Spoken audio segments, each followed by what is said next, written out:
Hello friends, நான் உங்கள் அபிமானி Sudha. Welcome back to my channel Gopi Sudha. நம்ம இன்னைக்கு செய்ய போகிறது மேங்கோ பால். இது வந்து மேங்கோ சீசன்ங்கிறதுனால நம்ம வந்து இன்னைக்கு ரத்னகிரி மாம்பழம் எடுத்துக்கணும். இது வந்து ஒரு பியூரிங் மாதிரி தனியாக பண்ணி வச்சுக்கோங்க. உங்களுக்கு தேவைங்கிறப்போ மில்க் ஷேக் பண்ணிக்கோங்கனாலும் நம்ம வந்து ஃப்ரீசரில் எடுத்து வச்சுக்கலாம். இது வந்து என்னன்னா ஆல்ரெடி நான் பியூரி பண்ணி வச்சுருக்கிறேன்.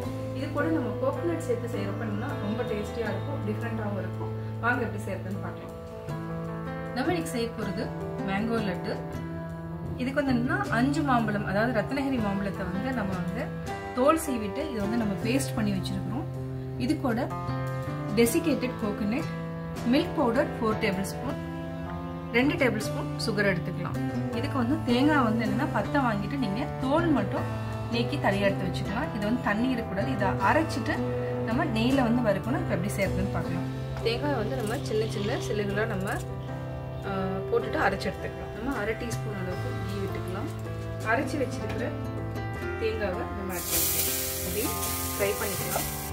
நம்ம வறுத்துட்டோம். இது தனியாக எடுத்து வச்சுக்கலாம். ஒரு 1/4 டீஸ்பூன் கீ விட்டுக்கலாம். மேங்கோ பியூரி பண்ணி வச்சிருக்கோம், இதையும் ஆட் பண்ணிக்கலாம்.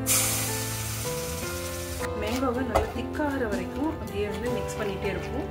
2 டேபிள் ஸ்பூன் சுகர் ஆட் பண்ணிக்கலாம். இதையும் சேர்த்து நல்லா மிக்ஸ் பண்ணி விடுங்க. சுகர் ஆட் பண்ணதுக்கப்புறம் நம்ம மில்க் பவுடர் ஆட் பண்ணிக்கலாம். இதெல்லாம் மிக்ஸ் பண்ணி விடுங்க. கட்டி இல்லாமல் நல்லா மிக்ஸ் பண்ணிக்கலாம். நம்ம ஃப்ரை பண்ணி வச்சுட்டு தேங்காயும் ஆட் பண்ணிக்கலாம். இப்போ நல்லா மிக்ஸ் பண்ணிக்கலாம்.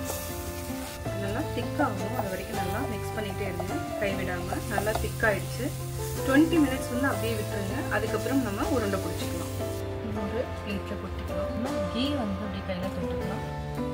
இதே மாதிரி நம்ம எல்லா உருண்டைகளையும் பிடிச்சி எடுத்துக்கலாம். நம்ம டெசிகேட்டட் கோகோனட் எடுத்துக்கலாம். ஜஸ்ட் இதையை நம்ம நல்லா டிப் பண்ணி அப்படியே எடுத்துக்கலாம்.